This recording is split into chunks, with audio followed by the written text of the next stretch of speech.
After we left our corporate jobs in 2024, we've been living on passive income for more than 2 years now.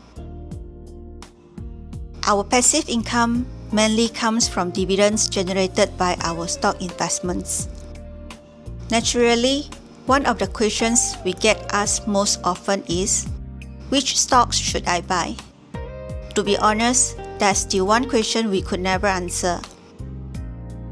Not because we don't want to help, but because no one can predict the future. People often think successful investing is about knowing which company will become the next winner. Our experience has been very different. Stock investing is simply a tool that helps us generate passive income. The important thing is not whether you invest in stocks, real estate, or any other assets. The important thing is choosing something you understand, something you're genuinely interested in, and something you're comfortable holding through both good times and bad. That's also why we don't share stock recommendations or investment analysis on this channel. Markets change every day.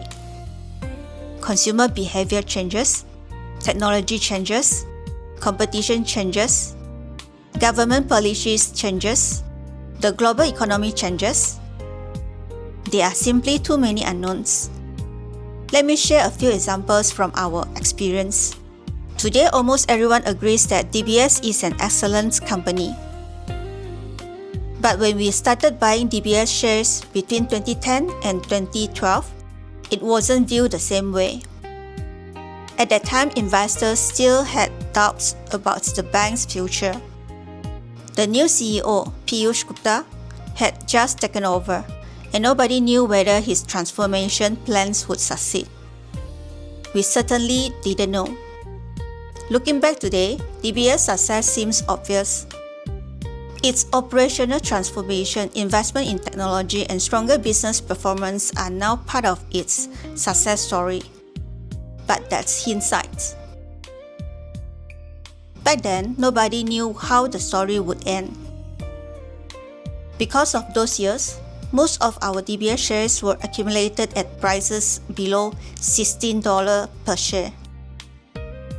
Today, many people ask whether DBS is still a good investment. Honestly, we don't know. A good company doesn't always mean it's the right investment at today's price. No one knows what the market will do next. The same thing happened during COVID. When Malaysia announced a nationwide lockdown, we were still working in Singapore. Stock prices in Singapore dropped sharply. At that moment, we weren't trying to predict what would happen next. Instead, we asked ourselves a simple question. Our lives were closely connected to both Malaysia and Singapore. If either economy struggled, our overall wealth would be affected anyway. So if we were investing in the long-term future of the region, which industry would most likely recover together with the economy? For us, the answer was the banking sector. That was when we continued buying DBS shares, with our lowest purchase price around $17 per share. Was it the perfect decision? We had no idea.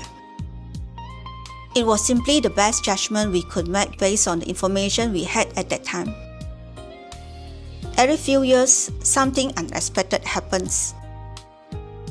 A financial crisis, a pandemic, wars, inflation, geopolitical tensions. None of this can be predicted with certainty. Even the people making those decisions cannot fully predict how events will unfold. Yet, despite all this uncertainty, markets continue moving forward. Sometimes prices fall when the economy looks strong. Sometimes prices reach record highs while companies are cutting costs. The market doesn't always behave the way we expect. And that's exactly why we don't believe successful investing is about predicting the future. So if we can't control the market, what can we control?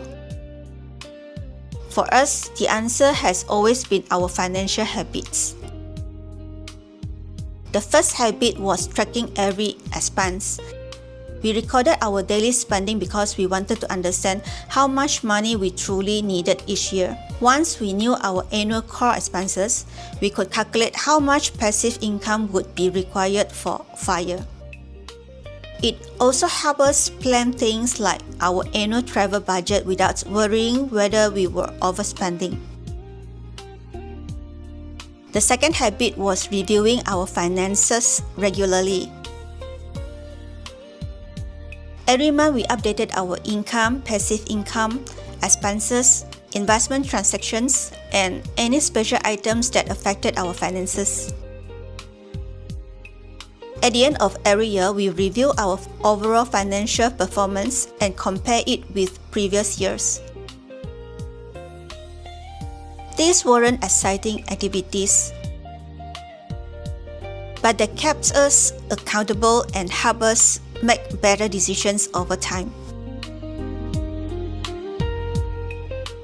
The third habit was saving consistently. From 2010 until we achieved FIRE in 2023, our average saving rate was 49%. Our highest average saving rate reached 68% during the pandemic period. Many people assume our financial independence came mainly from investment returns.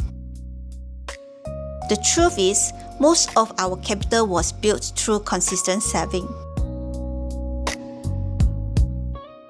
Investing simply allowed those savings to grow over time. After living on passive income for more than 2 years, we still don't know what the stock market will do next month. We don't know whether the companies we own will rise or fall next year. And we're perfectly comfortable with that. Because financial independence was never built on predicting the future. It was built on developing habits that we could stick to consistently for many years. That's why instead of telling you what stock to buy, we rather share the habits and experiences that help us achieve FIRE. Perhaps those lessons will still be useful no matter what the market does next.